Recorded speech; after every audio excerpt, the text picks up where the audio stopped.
La Sala Regional del Tribunal Electoral le regresó su triunfo a Alessandra Rojo de la Vega en la alcaldía Cuauhtémoc. Katy Monreal se prepara para otro recurso de impugnación.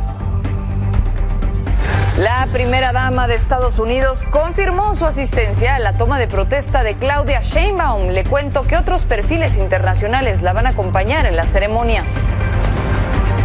Y mañana será el simulacro nacional. Le tengo los detalles de qué necesita saber, qué va a suceder el día de mañana para que lo tome en cuenta.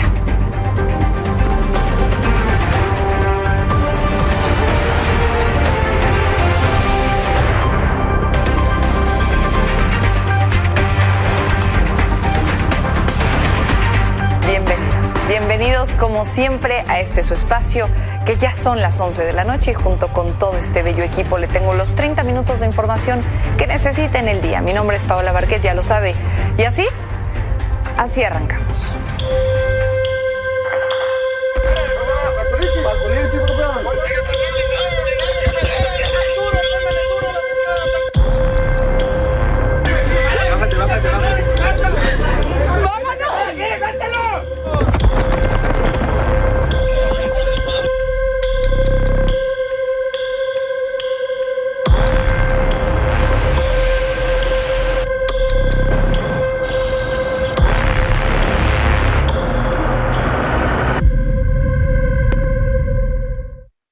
La violencia en Culiacán, Sinaloa, sigue sumando muertos. Esta madrugada, los cuerpos de 3 jóvenes de entre 20 y 25 años de edad fueron encontrados debajo del puente de libramiento Benito Juárez, conocido como La Costerita, en donde 2 de estas personas estaban decapitadas y todas presentaban huellas de tortura. Hasta el momento se presume que el hecho está relacionado con la guerra entre las 2 facciones del cártel de Sinaloa, de nuevo, los Chapitos contra los Mayos. A pesar de la violencia, Culiacán se intenta recuperar y para esto comerciantes, estudiantes, trabajadores han regresado poco a poco a sus actividades diarias.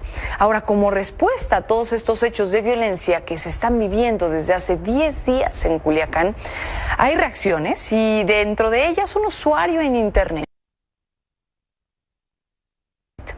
geográfica en Google Maps cada uno de los lugares en donde se han registrado actos delictivos. Bajo un documento titulado Atentados en Sinaloa, septiembre 2024, se puede observar cuáles son los sitios específicos en donde se han ido registrando estos eventos como homicidios, enfrentamientos armados, bloqueos, personas heridas y secuestros que, conforme suceden, se van actualizando. Los sitios en donde más incidencia delictiva se está registrando es, por ejemplo, Culiacán y la comunidad de El Palmito. Todo ello se puede ver a detalle en este mapa de Google. Sobre toda esta violencia que le estoy platicando, hoy el presidente Andrés Manuel López Obrador acusó a los medios de comunicación de magnificar los hechos y además de hacerlo para desprestigiarlo a él. Así lo dijo. La noticia acerca de Sinaloa está envuelta en una propaganda de mentiras, de sensacionalismos, de alarma para inducir miedo a la población. Yo aprovecho de nuevo para decirle a los ciudadanos de Sinaloa que estamos dándole seguimiento al problema. Es del conocimiento público y está en los registros oficiales de México y Estados Unidos, los contactos, videos, audios, fotografías, registros de comunicación y gestión entre el actual presidente de México, Andrés Manuel López Obrador, y sus operadores con los líderes del narcotráfico y sus familias. Después de que ayer Genaro García Luna escribiera esta carta desde la cárcel en donde acusa al gobierno del presidente Andrés Manuel López Obrador de tener vínculos con el crimen organizado, hoy el mandatario le exigió que si tiene las pruebas, que las presente. Entonces es muy sencillo que presente las pruebas. ¿Cómo no va a saber todo lo relacionado conmigo si era su trabajo y si yo era opositor? Claro que me espiaba. Que le pida a sus amigos de la DEA, la información, que le pida a sus abogados que busquen a Tim Golden y para que no falle, que vaya al Departamento de Estado del Gobierno de Estados Unidos. Vamos a otro tema. Alessandra Rojo de la Vega siempre sí será la próxima alcaldesa de Cuauhtémoc en la Ciudad de México, o al menos es lo que se determinó hoy por parte de la Sala Regional del Tribunal Electoral del Poder Judicial, al haber revocado aquella anulación de su triunfo que había sido resuelta por el Tribunal Electoral de la Ciudad de México hace 3 semanas. Katy Monreal había conseguido en aquel momento la suspensión de esta elección al señalar que Alessandra Rojo de la Vega habría ejercido violencia política de género en su contra, pero los magistrados mencionaron que este Tribunal Electoral capitalino no había analizado realmente todo el contexto en el que se habían dado las declaraciones y hace unos momentos pude platicar con la propia Alessandra Rojo de la Vega y me dijo lo siguiente. La impugnación en la Sala Superior. Ahí hay algo que quizás a muchos pues lo vemos como algo preocupante, que es esa resolución va a ser inapelable. ¿Eso les preocupa? No me preocupa, nunca me ha preocupado porque nos asiste la verdad, nos asiste la razón, la legalidad. Se debe respetar la voluntad popular en una victoria que fue contundente, en una elección histórica para el grupo en el poder. Unos minutos después, Katy Monreal lamentó también la resolución de la Sala Regional y aseguró que ella va a seguir buscando quitarle la alcaldía a Alessandra Rojo de la Vega. Señalé que me parecía muy extraño que mi agresora se sintiera tan segura de la Sala Regional como si ella tuviera información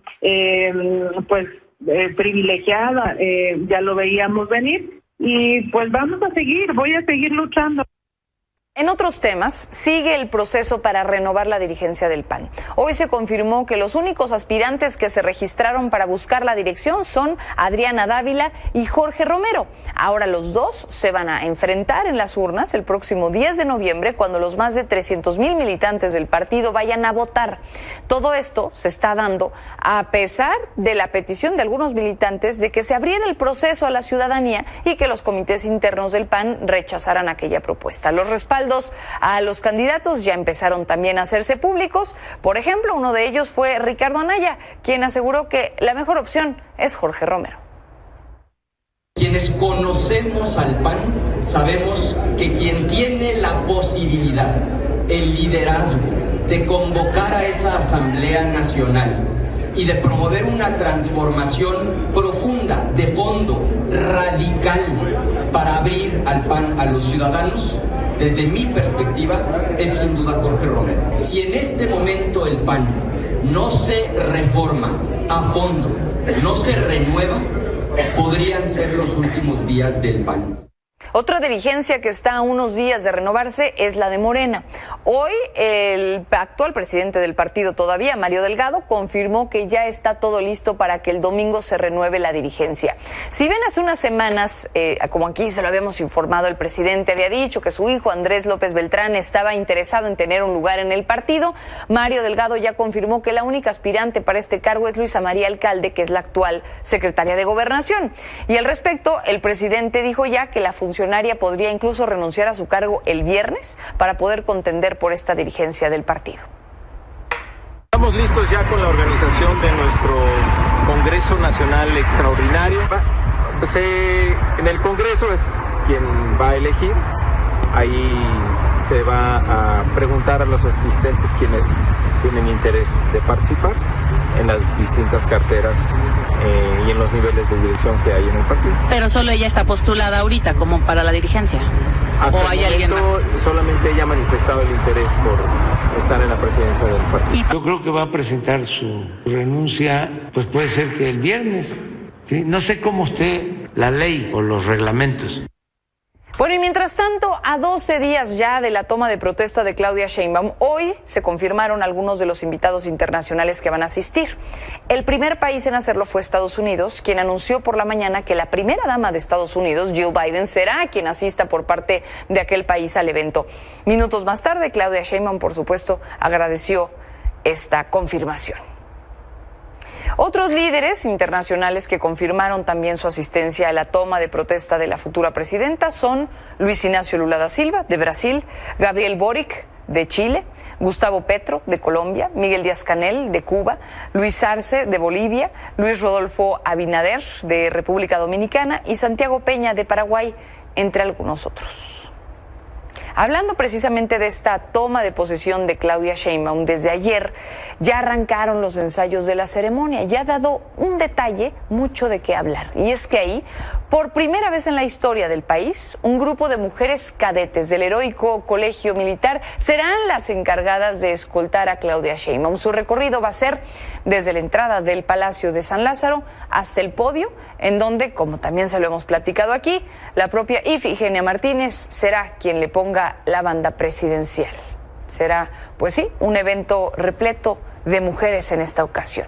Y hablando de Claudia Sheinbaum, hoy recibió la visita de Miguel Ángel Yunes, el senador que le dio el voto que le hacía falta a Morena, a pesar de él ser panista, para poder aprobar la reforma al Poder Judicial. Pero el senador confirmó en sus redes que esta reunión con la futura presidenta fue solo para desearle éxito en su próxima administración. Unas horas más tarde, Claudia Sheinbaum dio la misma versión.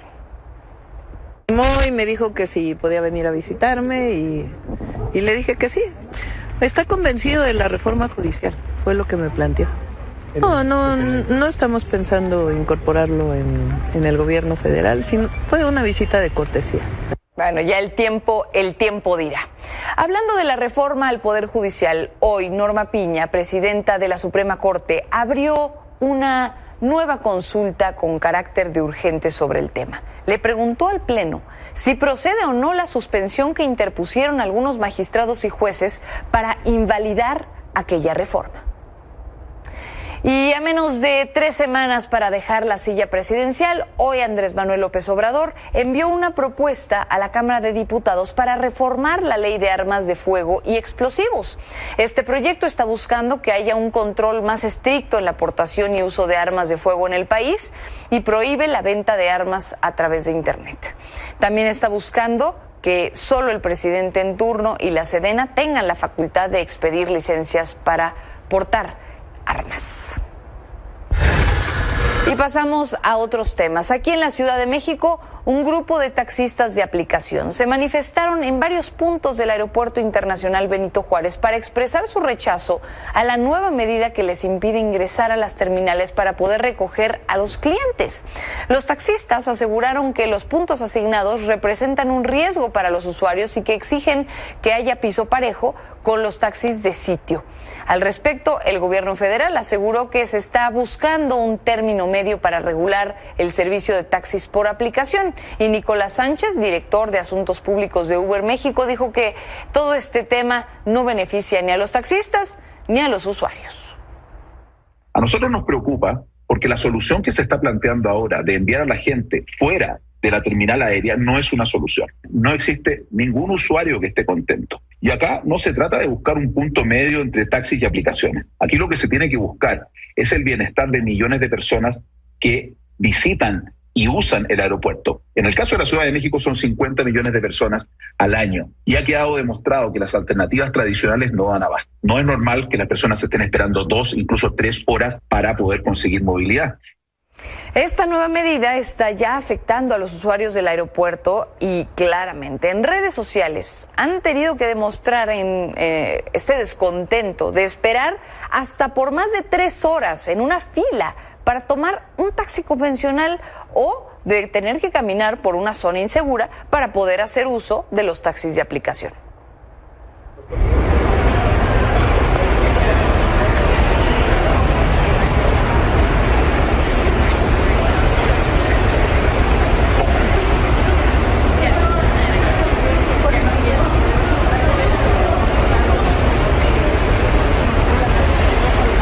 Otra vez al retroceso del taxi caro, de estar esperando. Llevo yo aquí 25 minutos sin poder tomar el taxi, haciendo fila. Entonces, creo que no debería de aplicar, y menos en la Ciudad de México con tanta gente que llega. Bueno, y vamos a pasar a otros temas. Aquí mismo en la Ciudad de México, algunas colonias de la capital se caracterizan por sufrir los microsismos a lo largo del año. Y por eso es importante saber qué zonas de intensidad sísmica son las que tenemos justamente en la capital. Alma Paola Wong nos cuenta los detalles. los capitalinos, septiembre es sinónimo de la celebración de fiestas patrias y el recuerdo de sismos que han cimbrado a la Ciudad de México. La prevalencia de estos fenómenos naturales es inevitable. No obstante, conocer que hay zonas o colonias con más intensidad sísmica que otras quizás sirva como prevención. Entonces, en una buena parte de la ciudad son suelos muy blandos, con muy altos contenidos de agua, por su origen, y que pues, los hemos ido ocupando.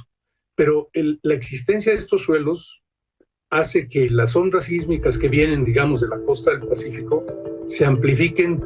La Ciudad de México está dividida en 3 zonas sísmicas. Zona 1 de intensidad baja o conocida como de lomas, que comprende terrenos firmes y rocosos ubicados principalmente en el sur y surponiente, como la alcaldía Tlalpan. Zona 2 de intensidad intermedia o de transición, que no tiene la firmeza de las rocas, pero tampoco está en la zona de los lagos. Abarca las alcaldías Álvaro Obregón, Coajimalpa, Azcapotzalco y una parte de Miguel Hidalgo. Y la zona 3 de intensidad alta o de lago, pues son áreas donde antes se encontraban los lagos de Texcoco y Xochimilco. Podríamos decir que en la Ciudad de México las zonas peligrosas, digamos, están acotadas justamente por las fronteras de los antiguos lagos. En lo que va del año, en la Ciudad de México han ocurrido 44 microsismos, la mayoría en las alcaldías Álvaro Obregón y Benito Juárez. Según especialistas, es menos probable que con estos movimientos se registren afectaciones de gravedad. Digamos, los daños que han ocurrido por los temblores locales son muchísimo más pequeños que los daños que han ocurrido por los grandes temblores de la costa. Para Milenio Noticias, Alma Paola Wong. Y antes de irnos a un corte, ponga mucha atención porque mañana el sistema de alerta sísmica mexicano va a activar la señal oficial para dar inicio a este simulacro nacional 2024 a las 11 de la mañana. La señal se va a difundir en 3 estados, particularmente Ciudad de México, Morelos y Puebla, y además va a llegar un mensaje al celular que dirá simulacro de alerta y va a emitir un sonido particular que podrá tener en su celular, aunque no haya internet. Esto es de forma gratuita.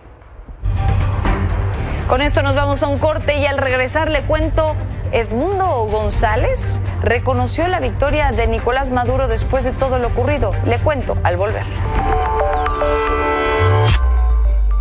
Por segundo día consecutivo se reportaron explosiones de localizadores y walkie-talkies de integrantes del grupo Hezbollah en Líbano. De acuerdo con testigos, varios dispositivos de comunicación explotaron en algunas comunidades en las que algunos miembros de este grupo realizaban los funerales de las 12 personas que murieron ayer también a causa de estas explosiones de dispositivos tecnológicos. De acuerdo con la cadena estadounidense CNN, funcionarios israelíes le notificaron a Estados Unidos que su país iba a llevar a cabo una operación en Líbano hoy, pero no han dado detalles. Por este hecho ya hay al menos 20 muertos y más de 450 personas heridas.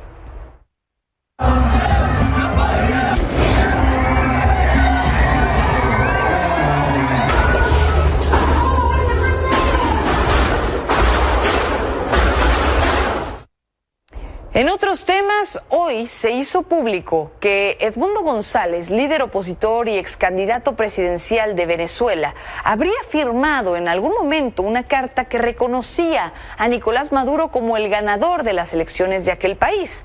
Solo unos minutos después, este hombre, Edmundo González, publicó un video en el que acusó a las autoridades chavistas, específicamente al presidente de la Asamblea Nacional, Jorge Rodríguez, de haberlo obligado a firmar el documento a cambio de permitirle la salida del país y poderse refugiar en España. Además, hizo un llamado a la oposición a mantenerse fuertes y aseguró que cumplirá con el mandato que le dieron al elegirlo como presidente. Se presentaron con un documento que tendría que refrendar para permitir mi salida del país. En otras palabras, o firmaba o me atenía a las consecuencias. Jamás los voy a traicionar. Esto lo saben todas y cada una de las personas con las que he hablado hasta hoy. Horas más tarde, Jorge Rodríguez le respondió a Edmundo González y le exigió presentar en menos de 24 horas pruebas que confirmen esos dichos. Si no, Él compartirá audios comprometedores para el opositor. Usted me está acusando a mí de que yo lo coaccioné de alguna manera. Yo tengo otras pruebas que señalan lo contrario. No me obligue a mostrarlas porque estoy dispuesto a hacerlo. Tengo grabaciones de las conversaciones que sostuve personalmente con el señor González Urrutia. ¿Usted quiere que yo las muestre? En resguardo de la discreción no lo he mostrado. Si usted no desmiente lo que acaba de decir, que es una acusación directa en mi contra, voy a mostrar las grabaciones.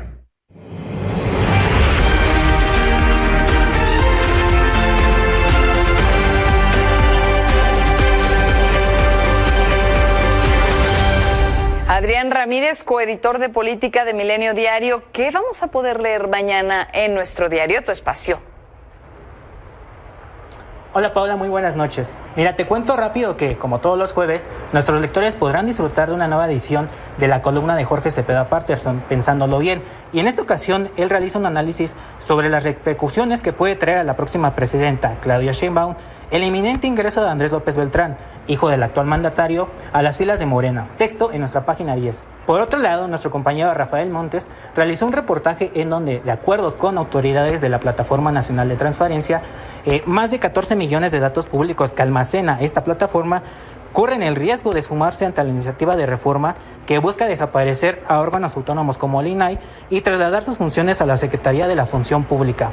Y por último, si eres un amante de los videojuegos, seguro te parecerá interesante el texto que preparó el New York Times para la edición de mañana, en donde hace una reseña de 2 títulos de corte indie que estarán disponibles en distintas plataformas. Hablamos de UFO 50 y Gears Rising, los cuales son experiencias que harán viajar a los amantes de esta maravillosa industria a la década de los 80 por su endiablada dificultad y minimalista diseño. Este y otros textos más podrás leerlos en la edición de mañana de nuestro diario. Buenas noches, Paula. Ramírez, gracias siempre.